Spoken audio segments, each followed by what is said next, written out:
अस्सलामुअलैकुम। हम इस वक्त नाचिज़ निज़ामुद्दीन है मेरे नाल मोहतरम मकबूल साहब।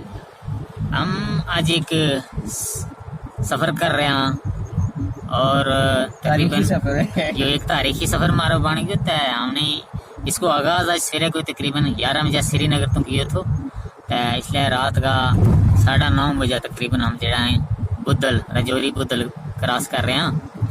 तो बड़ो एक तारीखी सफ़र रहो, लम्बो बेशक हो लेकिन काफ़ी कुछ नेचर ब्यूटी भी हमने देखी। तो अल्लाह तबारक व तआला की दी चीज़ तो कुछ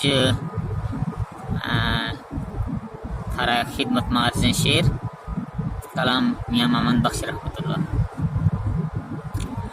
अव्वल हमद सनाई लाई, अव्वल हमद सनाई लाई, जो मालिक हर हर दा उस दा नाम चितारन वाला, उस दा नाम चितारन वाला, किसे मैदान निहर दा।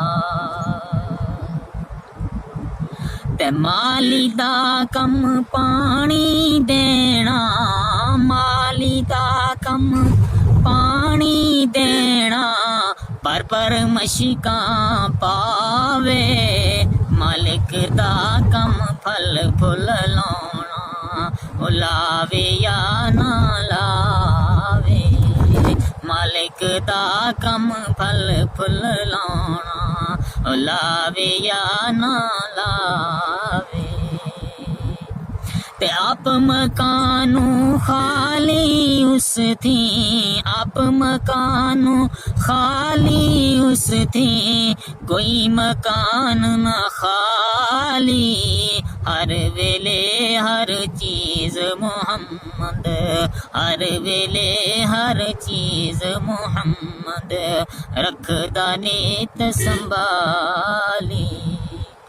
ते आसे आसे उम्र गुजारी, आसे आसे उम्र गुजारी, चले खार हजारा, माली बाग नी देखन देंदा, माली बाग नी देखन देंदा, आइयां जदू बहारा।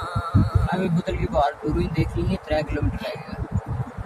ते दिलबर मुख दिखांदा नाई, दिलबर मुख दिखांदा नाई, दाग मेरा किस तोना, सजन दा दर छोड़ मोहम्मद, सजन दा दर छोड़ मोहम्मद, के दर जाए खलोना।